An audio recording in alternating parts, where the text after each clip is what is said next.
Hello students, I am VLN Swarupini, lecturer in biochemistry from Sri Venkateswara College of Arts and Science, Amlapuram, which is affiliated to Adikavi Nannaya University, Rajahmundry. Now, I would like to discuss about second BSc 4th semester biotechnology paper, that is immunology. So, from this paper, we are seeing topics from Unit 1. And in the previous classes, we have discussed about innate immunity, and now we'll see about acquired immunity. Okay, so let's start the topic acquired immunity. So ఇక్కడ innate immunity అంటే natural immunity అని, acquired immunity అంటే sort of artificial immunity అని మనం చెప్పుకున్నాం previous క్లాసెస్లో.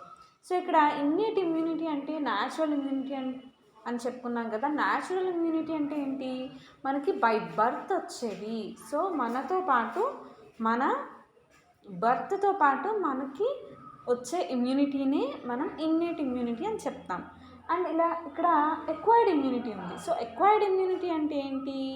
మన life టైంలో మనకి జరిగిన, అంటే మన చుట్టూ జరిగిన సిచ్యువేషన్స్ ద్వారా మన బాడీ అడాప్ట్ చేసుకునే ఈ ఇమ్యూనిటీనే ఎక్వైర్డ్ ఇమ్యూనిటీ అంటాము. అంటే ఏంటి?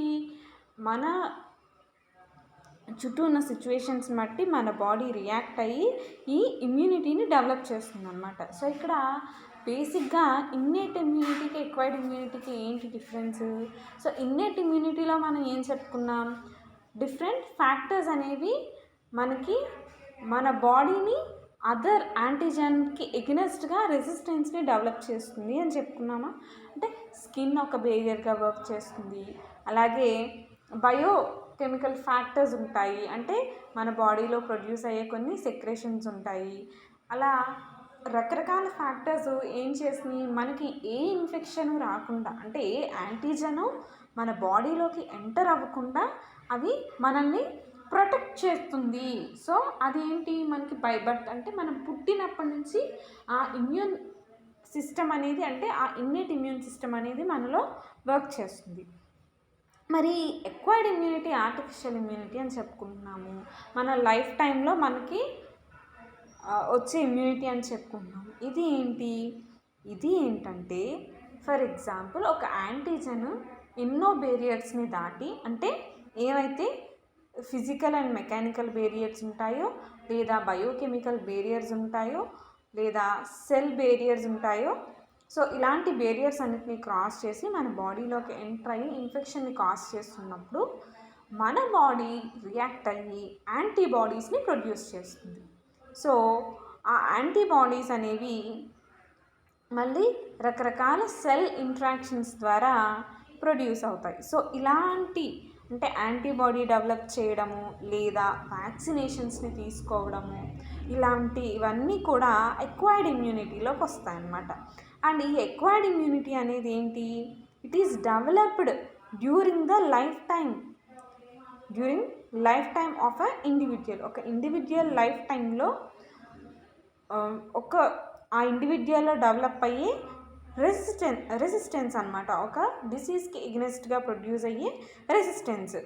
సో ఇక్కడ ఈ ఎక్వైర్డ్ ఇమ్యూనిటీని అడాప్టివ్ ఇమ్యూనిటీ అని కూడా పిలుస్తాం. We can also call this acquired immunity as adaptive immunity. Okay, and ఇక్కడ ఈ ఎక్వైర్డ్ ఇమ్యూనిటీ అనేది మళ్ళీ మనకి 2 టైప్స్. ఒకటి వచ్చేసి active immunity and other one is passive immunity. ఈ యాక్టివ్ ఇమ్యూనిటీ మళ్ళీ న్యాచురల్ యాక్టివ్ ఇమ్యూనిటీగా ఉంటుంది, అలాగే ఆర్టిఫిషియల్ యాక్టివ్ ఇమ్యూనిటీగా ఉంటుంది. సో అలాగే ప్యాసివ్ కూడా. So passive, natural passive immunity, artificial passive immunity. So ఇక్కడ మనకి ఎక్వైర్డ్ ఇమ్యూనిటీ అనేది 2 types, active immunity and passive immunity. మళ్ళీ యాక్టివ్ అండ్ ప్యాసివ్ ఇమ్యూనిటీస్ న్యాచురల్గాను ఆర్టిఫిషియల్గాను కూడా ఉంటాయి. సో ఫస్ట్ అసలు ఈ యాక్టివ్ ఇమ్యూనిటీ అంటే ఏంటి చూద్దాం.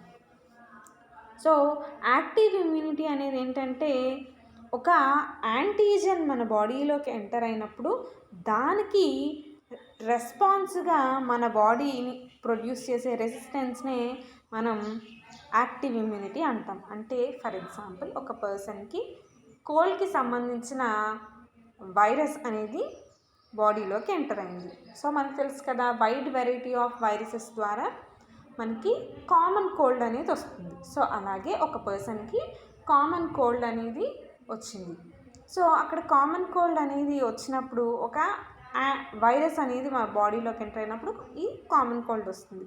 సో ఆ ఇన్ఫెక్షన్ స్టార్ట్ అయ్యాక, అంటే ఒక యాంటీజెన్ మన బాడీలోకి ఎంటర్ అయ్యాక మన బాడీ ఏం చేస్తుంది, దాన్ని రికగ్నైజ్ చేస్తుంది. అంటే ఇది మన బాడీలోది, అంటే ఈ బాడీకి సంబంధించిన సెల్ కాదు ఇది ఒక యాంటీజెన్, ఒక ఫారెన్ పార్టికల్ ఇది. సో ఇది ఇక్కడ ఉండడం కరెక్ట్ కాదు, it is not suppose to stay in the individual అని అది ఐడెంటిఫై చేసి ఏం చేస్తుంది, దానికి ఎగెనెస్ట్గా మన బాడీ అనేది రెస్పాండ్ అవుతుంది. సో ఆ రెస్పాన్స్ ఎలా అంటే in the form of producing antibodies, అంటే యాంటీబాడీస్ని ప్రొడ్యూస్ చేసి దానికి ఎగెనెస్ట్గా దాని మీద యాక్టివిటీ చూపిస్తుంది అనమాట. సో ఇక్కడ యాంటీజెన్ యాంటీబాడీ రెండు కూడా ఇంటరాక్ట్ అయ్యి, సో యాంటీబాడీ ఏం చేస్తుందంటే ఏదైతే యాంటీజెన్ మన బాడీలోకి ఎంటర్ అయిందో దాని ప్యాథోజెన్సిటీని తగ్గించడం, అలాగే దాన్ని అదర్ మెథడ్స్ ద్వారా మన బాడీ నుంచి ఎలిమినేట్ చేయడానికి ఇక్కడ హెల్ప్ చేస్తుంది అన్నమాట. సో ఇక్కడ మీకు ఏమర్థమైంది, యాంటీబాడీ స్పెసిఫిక్ ఇమ్యూనిటీయే ఈ యాక్టివ్ ఇమ్యూనిటీ. ఓకే, సో ఈ యాంటీబాడీ స్పెసిఫిక్ ఇమ్యూనిటీని మనం ఏమని పిలుస్తామంటే హ్యూమోరల్ ఇమ్యూనిటీ అని పిలుస్తాం. అలాగే కొన్నిసార్లు ఏమవుతుందంటే ఈ యాక్టివ్ ఇమ్యూనిటీలో యాంటీబాడీస్ కాకుండా ఇమ్యూనలాజికల్లీ యాక్టివ్ సెల్స్ అనేవి ప్రొడ్యూస్ అవుతాయి. లైక్ బీ సెల్స్ అని, టీ సెల్స్ అని. అంటే బీ లింఫోసైట్స్ నుంచి బీ సెల్స్, టీ లింఫోసైట్స్ నుంచి టీ సెల్స్ వస్తాయి. సో ఈ లింఫోసైట్ అంటే ఈ సెల్స్ని మనం మళ్ళీ ఎక్కడ చదువుతామంటే we'll see under cells of immunology. So or cells of immune system అనే ఒక టాపిక్ ఉంది మనకి. సో ఈ ఇన్నేట్ ఇమ్యూనిటీ అయ్యాక we'll see about organs of immune system and cells of immune system. అక్కడ ఆర్గన్స్ అంటే డిఫరెంట్ ఆర్గన్స్ మన ఇమ్యూనిటీని build చేయడంలో ఎలా యాక్టివిటీ చూపిస్తున్నాయి, ఎలా ఇంపార్టెంట్ రోల్ ప్లే చేస్తున్నాయి అనేది చూస్తాము. అలాగే సెల్స్ ఆఫ్ ఇమ్యూన్ సిస్టమ్ దగ్గరికి వెళ్ళేసరికి మన బాడీలో ఏ సెల్స్ ఇమ్యూనిటీని బూస్ట్ చేయడానికి, రెసిస్టెన్స్ని డెవలప్ చేయడానికి వర్క్ చేస్తున్నాయి అనేది చూస్తాం అన్నమాట. సో ఇక్కడ ఇమ్యూనలాజికల్లీ యాక్టివ్ సెల్స్ ద్వారా కనుక అక్కడ యాక్టివ్ ఇమ్యూనిటీ అనేది ఎస్టాబ్లిష్ అయితే దాన్ని సెల్ మీడియేటెడ్ ఇమ్యూనిటీ అని చెప్తాం. So humoral immunity is carried by antibodies and cell mediated immunity is carried by immunologically active cells. ఓకేనా? సో ఇక్కడ ఫస్ట్ ఒక చిన్న ఎగ్జాంపుల్తో మనం హ్యూమోరల్ ఇమ్యూనిటీ గురించి చూద్దాం. సో ఇక్కడ ఈ హ్యూమోరల్ ఇమ్యూనిటీ అనేది దేని ద్వారా ఫామ్ అవుతుందని చెప్పుకున్నాం, it is mediated through antibodies. So ఇక్కడ ఈ యాంటీబాడీస్ అనేవి ఎక్కడ ప్రొడ్యూస్ అవుతాయి అంటే మన బాడీలో ఉండే body fluids like plasma and lymph ఉంటుంది కదా. సో అంటే ఈ లింఫ్ ఎక్కడ ఉంటుంది, లింఫ్ నోడ్స్ దగ్గర లింఫ్ ఉంటుంది. సో ఈ ప్లాస్మా అండ్ లింఫ్లో మనకి ఈ యాంటీబాడీస్ అనేవి ప్రొడ్యూస్ అవుతాయి. So immunity mediated by antibodies produced in the humours, అంటే అది ఒక స్పెషలైజ్డ్ సెల్స్ స్పెషలైజ్డ్ ఆర్గన్స్ అనమాట ఈ యాంటీబాడీస్ ప్రొడ్యూస్ అవ్వడానికి. So humours are body fluids such as plasma or lymph known as humoral immunity. Okay, అంటే ఇక్కడ antibodies అనేవి హ్యూమర్స్లో కానీ బాడీ ఫ్లూయిడ్స్లో కానీ ప్రొడ్యూస్ అవుతాయి. ఓకే, సో ఇక్కడ మనందరికీ బాగా తెలిసిన ఇంకొక ఇంపార్టెంట్ పాయింట్ ఏంటి, ఒక పర్టికులర్ యాంటీజెన్కి ఒక స్పెసిఫిక్ యాంటీబాడీ అనేది ఫామ్ అవుతుంది. అండ్ ఆ యాంటీజెన్లో అంటే ఫర్ ఎగ్జాంపుల్ ఇప్పుడు కరోనా వైరస్ని ఎగ్జాంపుల్గా తీసుకుంటే, అంటే COVID-19 ఎగ్జాంపుల్గా తీసుకుంటే, so we have different strains. So alpha variant అని, డబల్ మ్యూటెంట్ అని లేదా డెల్టా వేరియంట్ అని ఇలా రకరకాల స్ట్రెయిన్స్ అనేవి ఉన్నాయి. సో ఈ రకరకాల వేరియంట్స్ ఆర్ రకరకాల స్ట్రెయిన్స్కి మన బాడీలో రకరకాల యాంటీబాడీస్ ఫామ్ అవుతాయి. అంటే ఏంటి, ఒక పర్టిక్యులర్ స్ట్రెయిన్కి దానికి సూటబుల్గా ఉండే యాంటీబాడీ మాత్రమే మన బాడీ ప్రొడ్యూస్ చేస్తుంది. ఓకే, సో కామన్ కోల్డ్ని కూడా ఎగ్జాంపుల్గా తీసుకోవచ్చు. ఇక్కడ కామన్ కోల్డ్ అనేది చాలా వైరల్ స్ట్రెయిన్స్ ద్వారా వస్తుంది, థౌజండ్స్ ఆఫ్ వైరల్ వేరియంట్స్ ద్వారా. అందుకే మనకి జనరల్గా ఏం చెప్తారు, కోల్డ్ వస్తే అంత తొందరగా తగ్గదు. ఎందుకు, ఫస్ట్ టైం ఫర్ ఎగ్జాంపుల్ మీకు ఒక period of time, for example 2020లో మీకు ఒక లైక్ జనవరిలోనో ఫిబ్రవరిలోనో కాట్ కోల్డ్ అంటే కోల్డ్ వచ్చింది. మీకు వచ్చినప్పుడు అప్పుడు మీ బాడీలోకి ఎంటర్ అయిన వైరల్ పార్టికల్ ఏదైతే మీకు కామన్ కోల్డ్ని కాజ్ చేసిందో అదే నెక్స్ట్ టైం మళ్ళీ ఒక 1 month తర్వాత మీ బాడీలోకి ఎంటర్ అయితే మన బాడీ ఇమ్యూన్ రెస్పాన్స్ అనేది, అంటే ఇమ్యూన్ మెమరీ అనేది ఒకటి ఉంది మన బాడీకి. అంటే ఏంటి, ఏవైతే ఈ ఇమ్యూన్ సెల్స్ ఉంటాయో అవన్నీ ఏం చేస్తాయంటే ఏదైతే యాంటీజెన్ మన బాడీలోకి ఎంటర్ అయిందో దాన్ని గుర్తుపెట్టుకుంటాయి, దాన్ని ఇమ్యూన్ మెమరీ అంటాం. ఓకే, సో ఈ ఇమ్యూన్ మెమరీని బేస్ చేసుకొని అవి ఏం చేస్తాయి, వాటిని రికగ్నైజ్ చేసి సెకండ్ టైం మన బాడీలోకి ఎంటర్ అయితే చాలా ఎఫిషియెంట్గా చాలా ఫాస్ట్గా రియాక్ట్ అవ్వి వాటి మీద యాక్షన్ అనేది చూపిస్తాయి. కాకపోతే సెకండ్ టైం మన బాడీలోకి ఆ పర్టికులర్ స్ట్రెయిన్ కాకుండా వేరే స్ట్రెయిన్ ఎంటర్ అయినప్పుడు ఏమవుతుంది, అక్కడ మళ్ళీ మన బాడీ ఫస్ట్ నుంచి యాక్ట్ చేయాలంటే ఏంటి, ఫస్ట్ ఎంటర్ అవ్వగానే మన బాడీ దాన్ని రికగ్నైజ్ చేయాలి, మళ్ళీ దానికి సూటబుల్ అయిన యాంటీబాడీస్ ప్రొడ్యూస్ అవ్వాలి. అలా కాకుండా ఫస్ట్ కేసులో ఏమవుతుంది, ఒక యాంటీజెన్ ఎంటర్ అయింది మన బాడీలోకి, ఎంటర్ అయినప్పుడు ఏమవుతుంది, దానికి ఎగ్నెస్ట్గా యాంటీబాడీస్ని ప్రొడ్యూస్ చేస్తుంది. మళ్ళీ ఒక సర్టెన్ పీరియడ్ తర్వాత మళ్ళీ సేమ్ స్ట్రెయిన్ ఆఫ్ యాంటీజెన్ అనేది మన బాడీలోకి ఎంటర్ అయినప్పుడు అక్కడ ఏదైతే యాంటీబాడీస్ అంటే ఇమ్యూన్ సెల్స్ ఉంటాయి మన బాడీలో, అవి రికగ్నైజ్ చేస్తాయన్నమాట. ఓ మొన్న వచ్చింది కదా ఈ యాంటీజెను, సో అప్పుడు మనం ఈ యాంటీబాడీస్ని ప్రొడ్యూస్ చేసాం కదా, సో ఆ యాంటీబాడీస్ని మళ్ళీ యూస్ చేద్దాము అని, అంటే ఈ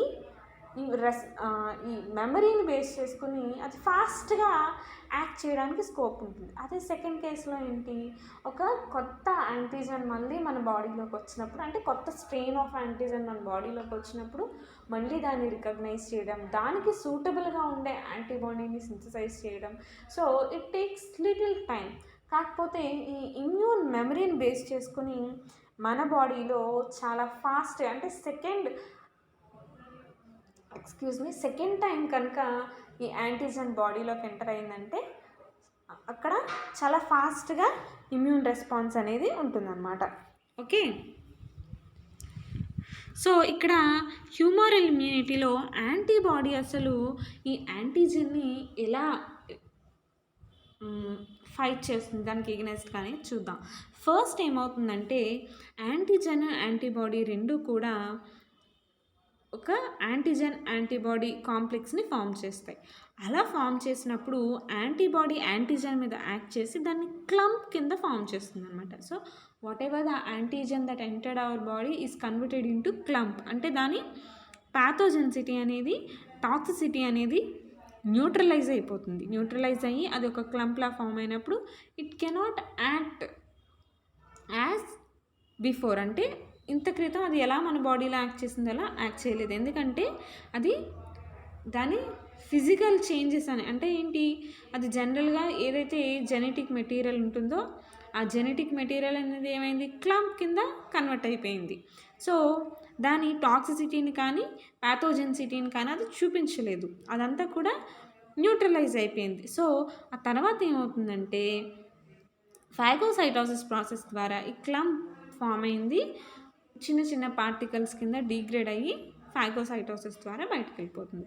అండ్ ఇక్కడ ఇంకో ఇంపార్టెంట్ పాయింట్ ఏంటంటే ఈ క్లమ్ ఫార్మేషన్ అనేది అంటే యాంటీజన్ యాంటీబాడీ ఇంటరాక్షన్ అనేది ఎప్పుడు జరుగుతుంది అంటే ఏదైతే ల్యాగ్ పీరియడ్ ఉంటుందో, సో ల్యాగ్ పీరియడ్ ఉంటుంది కదా, ఆ ల్యాగ్ పీరియడ్ ఉన్నప్పుడు అక్కడ ఈ యాంటీజన్ యాంటీబాడీ ఇంటరాక్షన్ జరుగుతుంది. ల్యాగ్ పీరియడ్ అనేది ఎప్పుడు వస్తుంది? సో మనకి ఒక మైక్రో ఆర్గానిజం గ్రోత్ కర్వ్ తీసుకుంటే మనకి లాగ్, ల్యాగ్, అలాగే స్టేషనరీ, డెత్ ఇలా రకరకాల ఫేజెస్ ఉంటాయి. అందులో ల్యాగ్ పీరియడ్లో మాత్రమే ఈ యాంటీజన్ యాంటీబాడీ రియాక్షన్ అనేది పాసిబుల్ అన్నమాట. సో ఇక్కడ ఇలా ఈ హ్యూమరల్ ఇమ్యూనిటీ అనేది మన బాడీలో యాక్ట్ చేస్తుంది అనమాట. సో నెక్స్ట్ వచ్చేసి సెల్ మీడియేటెడ్ ఇమ్యూనిటీ అంటే ఏంటి? ఇందులో మనకి ఇమ్యూనలాజికల్ సెల్స్ అనేవి ప్రొడ్యూస్ అవుతాయి. Okay, immunity produced by the sensitised lymphocytes. So lymphocytes అంటే మనకి 2 రకాలు ఉంటాయి బాడీలో, B lymphocytes, T lymphocytes. So వీటి నుంచి ప్రొడ్యూస్ అయ్యే సెల్స్ ఏవైతే ఉంటాయో వాటి ద్వారా మన బాడీలో డెవలప్ అయిన ఇమ్యూనిటీయే సెల్ మీడియేటెడ్ ఇమ్యూనిటీగా మనం చెప్పుకుంటాం. సో ఇక్కడ యాంటీబాడీస్కి కానీ ఈ సెల్ మీడియేటెడ్ ఇమ్యూనిటీలో ప్రొడ్యూస్ అయ్యే ఇమ్యూనలాజికల్ సెల్స్కి కానీ ఏ మాత్రం రిలేషన్ లేదనమాట. యాంటీబాడీస్ అనేవి కంప్లీట్గా డిఫరెంట్ కాన్సెప్ట్. సో ఇక్కడ యాంటీబాడీస్ అనేవి అసలు ప్రొడ్యూసే కావు సెల్ మీడియేట్ ఇమ్యూనిటీలో. ఓన్లీ హ్యూమరల్ ఇమ్యూనిటీలో మాత్రమే మనకి యాంటీబాడీస్ యాక్టివిటీ అనేది ఉంటుంది. సో ఇక్కడ ఏవైతే ఈ సెన్సిటైజ్డ్ లింఫోసైట్స్ ఉంటాయో అవి యాంటీజన్కి స్పెసిఫిక్గా ఉండే సెల్స్ని ప్రొడ్యూస్ చేస్తాయి అన్నమాట.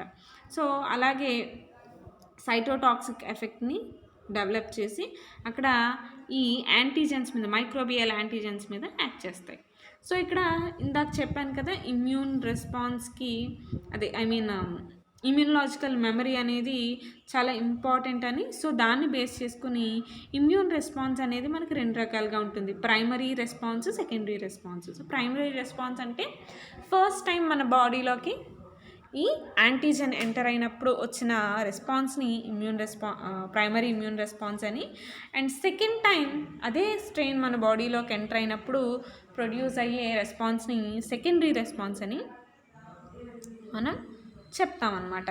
సో సెకండ్ టైం వచ్చేదాన్ని మనం ఫస్ట్ అండ్ సెకండ్ టైం వచ్చే రెస్పాన్సెస్ని ఇలా ట్రీట్ చేసుకుంటాం. సో ఇక్కడ బోత్ ఈ హ్యూమరల్ ఇమ్యూనిటీ అయినా లేదా సెల్ మీడియేటెడ్ ఇమ్యూనిటీ అయినా కానీ 2 కూడా మనకి ఈ ఇమ్యూనలాజికల్ మెమరీని అవి ఎగ్జిబిట్ చేస్తాయి. అంటే ఇమ్యూనలాజికల్ మెమరీ అనేది ఈ హ్యూమరల్ ఇమ్యూనిటీకే కాదు, సెల్ మీడియేటెడ్ ఇమ్యూనిటీకి కూడా వర్తిస్తుంది. ఓకే, సో ఇక్కడ సెకండ్ టైం మన బాడీ దానికి యాంటీజన్కి ఎక్స్పోజ్ అయినప్పుడు మన బాడీ చాలా క్విక్ రెస్పాన్స్ని ప్రొడ్యూస్ చేస్తుంది అనమాట. సో ఇది దేనివల్ల? ఇమ్యూన్ మెమరీ వల్ల. ఓకే, సో ఇది మళ్ళీ మనకి ఈ ఎక్వైర్డ్ ఇమ్యూనిటీ అనేది ఏంటి? మళ్ళీ 2 టైప్స్ అని చెప్పుకున్నాం కదా.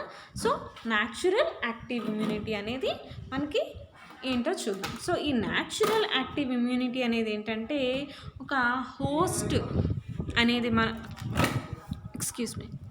So here immunity is developed by the host in response to the antigen that enters by natural infection.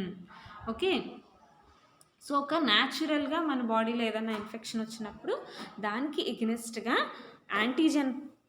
యాంటీజన్కి ఎగ్నెస్ట్గా మన బాడీ రెస్పాండ్ అయితే దాన్ని మనం న్యాచురల్ యాక్టివ్ ఇమ్యూనిటీ అంటాం. అంటే ఏంటి? ఒక యాంటీజన్ మన బాడీలోకి ఎంటర్ అయినప్పుడు దానికి రెస్పాన్స్గా మన బాడీ యాక్ట్ చేస్తే దాన్ని న్యాచురల్ ఇమ్యూనిటీ అంటాం.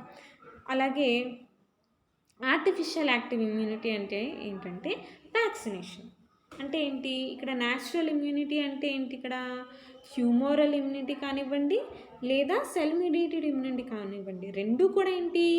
న్యాచురల్ యాక్టివ్ ఇమ్యూనిటీలోకి వస్తాయి. అంటే మన బాడీ రెస్పాన్స్ చూపించి ఐదర్ యాంటీబాడీస్ని ప్రొడ్యూస్ చేస్తుంది లేదా ఇమ్యూనలాజికల్ సెల్స్ని ప్రొడ్యూస్ చేస్తుంది. ఏదైనా సరే న్యాచురల్ యాక్టివ్ ఇమ్యూనిటీలోకే వస్తుంది.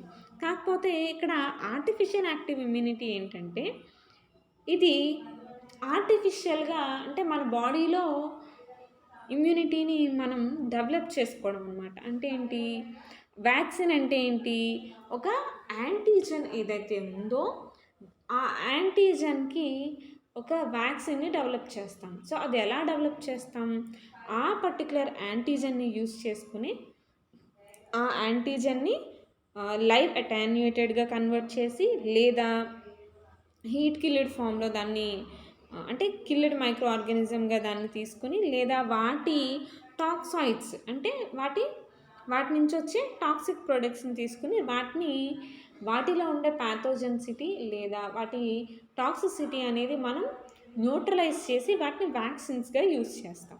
ఓకే, సో వ్యాక్సిన్గా యూస్ చేయడం అంటే ఒక యాంటీజెన్ తీసుకుంటే దానిలో ఉండే ప్యాథోజెన్సిటీని కానీ టాక్సిసిటీని కానీ కంప్లీట్గా న్యూట్రలైజ్ చేస్తాం. అంటే ఒక ఒక యాంటీజెన్ తీసుకున్నప్పుడు అది ఏంటి, ప్యాథోజెన్సిటీని చూపిస్తుంది, టాక్సిసిటీని చూపిస్తుంది. అదే ఈ వ్యాక్సిన్లో ఉండే యాంటీజెన్ పార్టికల్ని మనం తీసుకున్నప్పుడు అందులో ఏమాత్రం ప్యాథోజెన్సిటీ కానీ లేదా టాక్సిసిటీ కానీ మనకి కనిపించదు అనమాట. ఓకే, సో అది ఏంటి, అది మన బాడీలోకి వెళ్ళినప్పుడు మన బాడీ దాన్ని రికగ్నైజ్ చేస్తుంది అనమాట. రికగ్నైజ్ చేసి ఏం చేస్తుందంటే సెకండ్ టైం మన బాడీలోకి ఆ యాంటీజెన్ కనుక ఎంటర్ అయితే, అంటే ఫస్ట్ టైం ఏంటి, వ్యాక్సినేషన్ ద్వారా ఆ యాంటీజెన్ని మనం మన బాడీలోకి పంపించాం. ఓకే, అక్కడ పంపించినప్పుడు ఏమవుతుంది, అది దాని దగ్గర పాథోజెన్సిటీ లేదు కాబట్టి మనకి ఇన్ఫెక్షన్ కాజ్ చేయదు. కానీ మన బాడీ ఆ పర్టికులర్ యాంటీజెన్ని గుర్తిస్తుంది. అంటే it recognises that particle as a antigen. అదొక ఫారెన్ పార్టికల్, మనకి సంబంధించిన అంటే మన బాడీకి సంబంధించిన పార్టికల్ కాదు అని రికగ్నైజ్ చేస్తుంది.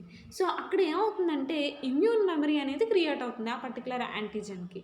సో నెక్స్ట్ టైం అది ప్యాథోజెనిక్ యాంటీజెన్ అంటే దానికి సూటబుల్ అయిన ప్యాథోజెనిక్ యాంటీజెన్ కనుక మన బాడీలోకి ఎంటర్ అయితే అప్పుడు ఏమవుతుంది అంటే మన బాడీ అలర్ట్ అయ్యి క్విక్ రెస్పాన్స్ని ప్రొడ్యూస్ చేసి అక్కడ ఏదైతే యాంటీజెన్ ఉందో దాన్ని ఎలిమినేట్ చేయడానికి హెల్ప్ చేస్తుంది అనమాట. సో ఇది అసలు ఈ వ్యాక్సినేషన్లో జరిగే process.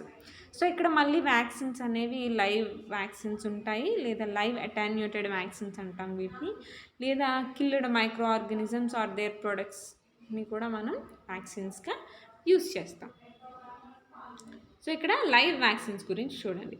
So these are preparation of micro organisms, these are attenuated by different methods. Attenuation అంటే నథింగ్ బట్ అక్కడ దాన్ని ప్యాథోజెన్సిటీని తగ్గించడం అనమాట. So attenuation is the process of weakening or reducing the virulence of the pathogenic organism. So దానికి ఉండే virulent ప్రాపర్టీని తగ్గించడాన్ని అటాన్యుయేషన్ని చెప్తాం.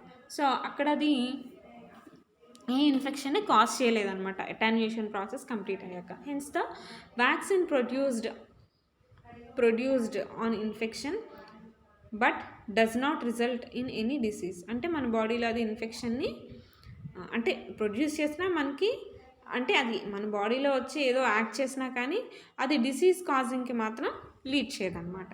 సో ఈ లైవ్ వ్యాక్సిన్స్ అనేవి ఓరల్గా ఇస్తారు.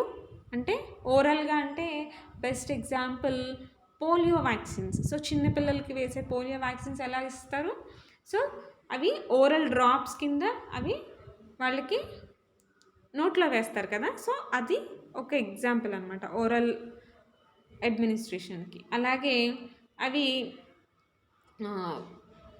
ఇంజెక్షన్స్ రూపంలో అంటే ఏంటి, ఈ ఇంట్రావీనస్గా కానీ లేదా అదర్ ఫామ్స్లో ఇంజెక్షన్ ఫామ్స్లో కూడా కొన్ని వ్యాక్సిన్స్ ఉంటాయి అటాన్యుయేటెడ్వి. అవి బెస్ట్ ఎగ్జాంపుల్ వచ్చేసి యాంథ్రాక్స్ వ్యాక్సిన్ ఒకటి, మీజిల్స్ వ్యాక్సిన్ ఒకటి, BCG. సో ఈ వ్యాక్సిన్స్ అన్నీ కూడా మనకి అటాన్యుయేటెడ్ వ్యాక్సిన్స్ అనమాట. నెక్స్ట్ వచ్చేసి కిల్డ్ వ్యాక్సిన్స్. ఈ కిల్డ్ వ్యాక్సిన్స్ అనేవి ఏంటంటే మైక్రో ఆర్గానిజంని కిల్ చేస్తారనమాట. సో కిల్ చేయడం వల్ల దాని విరిలెంట్ ఫేజ్ అనేది అది చూపించలేదు. ఓకే, అంటే ఈ హీటింగ్ ప్రాసెస్ ద్వారా ఆ virulence of that particular antigen will be neutralised. Okay, అక్కడ యాంటీజెన్ అనేది డీనేచర్ అయిపోతుంది, అది స్ట్రాంగ్గా దాని ఇన్ఫెక్షన్ని కాజ్ చేయలేదన్నమాట. సో ఇక్కడ కిల్డ్ వ్యాక్సిన్స్ అనేవి చాలా తక్కువ ఇమ్యూనిటీని చూపిస్తాయి మన బాడీలో ఎప్పుడైతే ఈ లైవ్ అటెన్యూటెడ్ వ్యాక్సిన్స్తో కంపేర్ చేస్తే. ఓకే, ఇవి కూడా ఓరల్గా ఇచ్చేవి ఉంటాయి, అలాగే ఈ ఇంజెక్షన్స్ ఫామ్లో ఇచ్చేవి కూడా ఉంటాయి. నెక్స్ట్ వచ్చేసి టాక్సాయిడ్స్. ఈ టాక్సాయిడ్స్ ఏంటంటే ఈ యాంటీజెన్స్ ప్రొడ్యూస్ చేసే కెమికల్ కాంపోనెంట్స్ని టాక్సాయిడ్స్ అంటాం. అంటే నథింగ్ బట్ టాక్సిక్ పార్టికల్స్ అనమాట. సో ఈ యాంటీజెన్స్ ప్రొడ్యూస్ చేసే టాక్సిక్ పార్టికల్స్ ఏవైతే ఉంటాయో వాటిని ఇన్యాక్టివేట్ చేసి వాటిని కూడా వ్యాక్సిన్స్గా యూస్ చేస్తాం. వాటికి బెస్ట్ ఎగ్జాంపుల్ వచ్చేసి టెటనస్ టాక్సాయిడ్ వ్యాక్సిన్ ఒకటి, డిపిటి ఒకటి. ఓకే, నెక్స్ట్ వచ్చేసి ప్యాసివ్ ఇమ్యూనిటీ. సో ఇందాక యాక్టివ్ ఇమ్యూనిటీ, ఇప్పుడు మనం చూస్తున్నది passive immunity. So ఇక్కడ the immunity that non-immune individual acquires by receiving antibodies or sensitized white blood cells from another immune individual is known as passive immunity. అంటే సింపుల్గా చెప్పాలంటే vaccination ద్వారా కాకుండా యాంటీబాడీస్ని, అంటే జనరల్గా ఏంటి, యాంటీజెన్ ఒక బాడీలోకి ఎంటర్ అయినప్పుడు ఏమవుతుంది, దానికి బాడీ రెస్పాండ్ అయ్యి యాంటీబాడీస్ని ప్రొడ్యూస్ చేస్తుంది కదా. సో అంటే ఆ యాంటీజెన్కి ఎగ్నెస్ట్గా యాంటీబాడీస్ ప్రొడ్యూస్ అవుతాయి, న్యాచురల్ మెథడ్ అది. కాకపోతే ఇక్కడ ప్యాసివ్ ఇమ్యూనిటీలో ఏమవుతుందంటే ఎవరైతే పేషెంట్స్ కొంచెం ఇన్ఫెక్షన్ లెవెల్స్ హై ఉంటాయో వాళ్ళలో అంటే ఎన్ని యాంటీజెన్స్ ఉన్నాయో దానికి తగ్గట్టుగా యాంటీబాడీస్ అనేవి ప్రొడ్యూస్ అవ్వవు. సో అలా ప్రొడ్యూస్ అవ్వకపోతే ఏమవుతుంది, ఆ యాంటీజెన్ యాక్టివిటీ అనేది పెరుగుతుంది, యాంటీబాడీస్ అనేవి చాలా వీకెన్ అయిపోతాయి. అంటే ఆల్రెడీ ప్రొడ్యూస్ అయిన యాంటీబాడీస్ కూడా వాటి యాక్టివిటీ ప్రాపర్గా చూపించాలి. అంటే స్ట్రాంగ్ ఇమ్యూనిటీ అనేది ఆ పర్టికులర్ ఇండివిజువల్లో డెవలప్ అవ్వదు. సో అలాంటి కండిషన్స్లో ఏం చేస్తారు, ఈ యాంటీబాడీస్ని అదర్ పర్సన్స్ నుంచి తీసుకుని ఈ పేషెంట్కి అడ్మినిస్టర్ చేస్తారు, అంటే ఇస్తారనమాట. సో అలా కూడా ఇమ్యూనిటీని డెవలప్ చేస్తారు. సో ఇలా ఒక పర్సన్ నుంచి, అంటే ఆల్రెడీ ఒక పర్సన్లో ఉండే యాంటీబాడీస్ని తీసుకుని అది హ్యూమన్ అవ్వచ్చు, యానిమల్ అవ్వచ్చు, అంటే అదర్ పర్సన్స్ నుంచి ఈ యాంటీబాడీస్ని కలెక్ట్ చేసి ఇక్కడ పేషెంట్కి ఇవ్వడమే ఈ ప్యాసివ్ ఇమ్యూనిటీలోకి వస్తుందన్నమాట.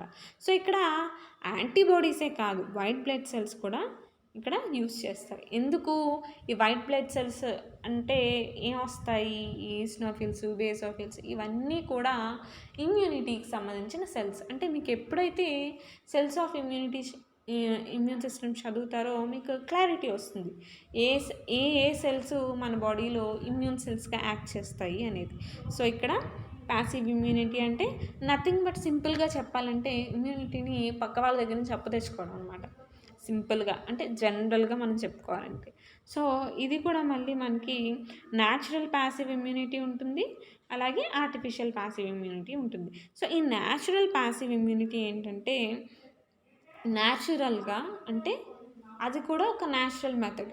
ఫర్ ఎగ్జాంపుల్ ఒక ప్రెగ్నెంట్ ఉమెన్ని తీసుకుంటే, సో ఊమ్లో ఉన్న బేబీకి యాంటీబాడీస్ని ఈ ప్లాసెంటా ద్వారా ట్రాన్స్ఫర్ చేస్తుంది, అవునా. సో ఇది ఏంటి, బేసిక్గా అక్కడ యాంటీబాడీస్ మదర్ నుంచి బేబీకి ట్రాన్స్ఫర్ అవుతాయి. సో ఇది ప్యాసివ్ ఇమ్యూనిటీ, కాకపోతే ఇది ఒక న్యాచురల్ సిస్టమ్, అవునా. సో అందుకే అంటే ఇది జనరల్గా మనకి నేచర్లో జరిగే ప్రాసెస్ అనమాట ఇది. సో ఇది అందుకే దీన్ని న్యాచురల్ ప్యాసివ్ ఇమ్యూనిటీ అని చెప్తాం. The immunity transferred from mother to child passively is noun as natural passive immunity. అలాగే ఆఫ్టర్ బర్త్ ఆల్సో, అంటే ఊమ్లో ఉన్నంతసేపు కూడా ఇలా యాంటీబాడీస్ని ట్రాన్స్ఫర్ చేస్తూ ఉంటుంది మదర్ బాడీ. ఎందుకు, ఇమ్యూనిటీ అనేది అసలు అంటే ఇన్ బార్న్ బేబీలో, అంటే ఊమ్లో ఉండే చైల్డ్ ఆర్ బేబీ ఏదైతే ఉంటుందో, ఫీటస్ ఏదైతే ఉంటుందో, ఆ ఫీటస్లో ఓవరాల్ బాడీ డెవలప్మెంట్ అనేది ఉండదు. So day by day develop అవుతూ ఉంటుంది. ఈవెన్ బర్త్ టైం కూడా ఏదైతే బేబీ లంగ్స్ ఉంటాయో అవి వర్కింగ్ కండిషన్లోకి రావన్నమాట. సో అందుకని బేబీకి కావాల్సిన ఇమ్యూన్ సెల్స్ అన్నీ కూడా మదర్ నుంచే ట్రాన్స్ఫర్ అవుతూ ఉంటాయి. సో అలా ట్రాన్స్ఫర్ అవ్వకపోతే ఏమవుతుంది, బేబీకి ఏమన్నా అంటే ఊమ్లో ఉన్నప్పుడే ఏదైనా ఇన్ఫెక్షన్స్ వచ్చే ఛాన్సెస్ చాలా హై ఉంటాయి. సో అందుకే ఈ న్యాచురల్ సిస్టమ్ అనేది మనకి ప్రజెంట్ అయింది. సో అలాగే ఆఫ్టర్ బర్త్ కూడా బేబీకి ఇమ్యూనిటీ తక్కువ ఉంటుంది కాబట్టి మదర్ మిల్క్ అనేది ఫీడింగ్ చాలా ఇంపార్టెంట్ అని చెప్తారు. ఎందుకు, మదర్ మిల్క్లో అక్కడ కొలెస్ట్రామ్ అయితే ఫస్ట్ 2 days వచ్చే మిల్క్ని ఫస్ట్ మిల్క్ని కొలెస్ట్రామ్ అంటాం. ఆ తర్వాత మదర్లో సిక్రెట్ అయ్యే మిల్క్ కూడా ప్రోటీనిషియస్ ఎక్కువ న్యూట్రియంట్స్ ఉంటాయి. అలాగే ఐజీఏ అనే యాంటీబాడీస్ చాలా ఎక్కువ ఉంటాయి అన్నమాట మదర్ మిల్క్లో. సో ఈ ఐజీఏ అనేది ఒక టైప్ ఆఫ్ యాంటీబాడీ. అంటే జనరల్గా మనకి 5 types ఆఫ్ యాంటీబాడీస్ ఉంటాయి. సో ఇందులో ఈ 5 typesలో ఈ ఐజీఏ అనేది ఒక టైప్ ఆఫ్ యాంటీబాడీ. సో ఈ యాంటీబాడీస్ మదర్ నుంచి చైల్డ్కి మిల్క్ సెక్రెషన్ ద్వారా పాస్ అవుతాయి. సో ఇది కూడా ఒక kind of passive immunity. Natural passive immunity. So next వచ్చేసి ఆర్టిఫిషియల్ ప్యాసివ్ ఇమ్యూనిటీ. సో ఈ ఆర్టిఫిషియల్ ప్యాసివ్ ఇమ్యూనిటీ గురించి చూస్తే ఏంటంటే, ఎవరైతే ఆల్రెడీ ఏదన్నా ఇన్ఫెక్షన్ వచ్చి ఆ ఇన్ఫెక్షన్ నుంచి రికవర్ అయ్యి వాళ్ళలో యాంటీబాడీస్ ఉంటాయో, అంటే ఈవెన్ ఇన్ఫెక్షన్ తగ్గాక కూడా ఒక సర్టెన్ పీరియడ్ వరకు వాళ్ళలో ఆ యాంటీబాడీస్ అనేవి ఉంటాయి. సో ఆ యాంటీబాడీస్ని కలెక్ట్ చేసి ఎవరైతే ఇన్ఫెక్టెడ్ ప్రజెంట్ ఆ డిసీజ్తో ఫైట్ చేస్తున్నారో వాళ్ళకి ఇవ్వడాన్ని మనం ఈ ఆర్టిఫిషియల్ ప్యాసివ్ ఇమ్యూనిటీ అని చెప్తాం. సో సింపుల్గా చెప్పాలంటే ప్రజెంట్ ఉన్న కోవిడ్ సిచ్యువేషన్లో ప్లాస్మా థెరపీ గురించి మనం చాలా ఎక్కువగా విన్నాం కదా. సో ఆ ప్లాస్మా థెరపీయే ఈ ఆర్టిఫిషియల్ ప్యాసివ్ ఇమ్యూనిటీ అనమాట. Okay, so transfer of immunity from an immunised donor. అంటే ఆల్రెడీ వాళ్ళలో ఇమ్యూన్ ప్రాసెస్ అనేది ఇమ్యూనిటీ అనేది డెవలప్ అయింది. సో ఆ ఇమ్యూనైజ్డ్ డోనర్ నుంచి ఒక ఇమ్యూన్ రిసిపియంట్కి ఇది యాంటీబాడీస్ని ట్రాన్స్ఫర్ చేయడాన్ని మనం ఆర్టిఫిషియల్ ప్యాసివ్ ఇమ్యూనిటీగా చెప్పుకుంటాం. సో ఇవి థెరప్యూటిక్గా చూస్తే ఈ ట్రీట్మెంట్ అనేది టెటనస్కి, డెఫ్తీరియాకి, గ్యాస్ గ్యాంగ్రీన్కి, స్నేక్ బైట్స్కి ఇలాంటి వాటి ట్రీట్మెంట్స్లో ఈ పర్టికులర్ ఆర్టిఫిషియల్ ప్యాసివ్ ఇమ్యూనిటీ మెథడ్ని యూజ్ చేస్తారు. అండ్ ప్రజెంట్ కోవిడ్ సిచ్యువేషన్స్లో కూడా దీన్ని చాలా ఎక్కువగా యూజ్ చేశారు. సో ఇక్కడ ఏదైతే యాంటీబాడీస్ ఇస్తున్నాము అంటే ఇమ్యూనైజ్డ్ డోనర్ నుంచి రిసిపియంట్కి పంపిస్తున్నామో అది ఏ మోడ్లో, సీరంలో అంటే ప్లాస్మా అండ్ సీరం నుంచి ఈ యాంటీబాడీస్ని కలెక్ట్ చేసి ఇస్తాము. సో ఈ సీరం నుంచి ఈ యాంటీబాడీస్ని ట్రాన్స్ఫర్ చేస్తాం కదా, ఇవి 3 methods ఉంటాయన్నమాట. Hyper immune serum of animal or human origin, and the next one is convalescent serum, and the other one is pooled serum from different healthy individuals. So ఇక్కడ సింపుల్గా చెప్పాలంటే hyper immune serum of animal or human origin ఏంటంటే, so అంటే immunisation ఒక్కొక్కసారి ఏం చేస్తారంటే antibodies కావాలి అన్నప్పుడు పేషెంట్స్ని ట్రీట్ చేయడానికి అవి యానిమల్స్కి ఇమ్యునైజ్ అంటే ఆ యాంటీజన్ని యానిమల్స్కి అండ్ పంపించి ఆ యానిమల్లో ప్రొడ్యూస్ అయ్యే యాంటీబాడీస్ని కలెక్ట్ చేసి పేషెంట్స్ని ట్రీట్ చేయడానికి యూజ్ చేస్తారు. ఇది ఒక చాలా ఓల్డ్ అండ్ కామన్ మెథడ్ అనమాట. సో ఇది అంటే ఏన్షియంట్ టైమ్స్లో ఎక్కువగా యూజ్ చేసే మెథడ్. అంటే ఏంటి, ఒక హార్స్నో కౌనో తీసుకుని దానికి ఆ పర్టికులర్ యాంటీజన్ని ఇవ్వడం ద్వారా సో అది ఏం చేస్తుంది, ఆ యానిమల్ బాడీ ఆ యాంటీజన్కి ఎగ్నెస్ట్గా యాంటీబాడీస్ని ప్రొడ్యూస్ చేస్తుంది. సో అక్కడ యాంటీబాడీస్ ప్రొడ్యూస్ అవుతాయి కాబట్టి ఆ యాంటీబాడీస్ని కలెక్ట్ చేసి హ్యూమన్స్లో కానీ లేదా అదర్ యానిమల్స్లో వచ్చిన డిసీజెస్ని కానీ ట్రీట్ చేసేవారు. సో ఇది ఏంటి, హైపర్ ఇమ్యూన్ సీరం మెథడ్ అనమాట. And the next one is convalescent serum.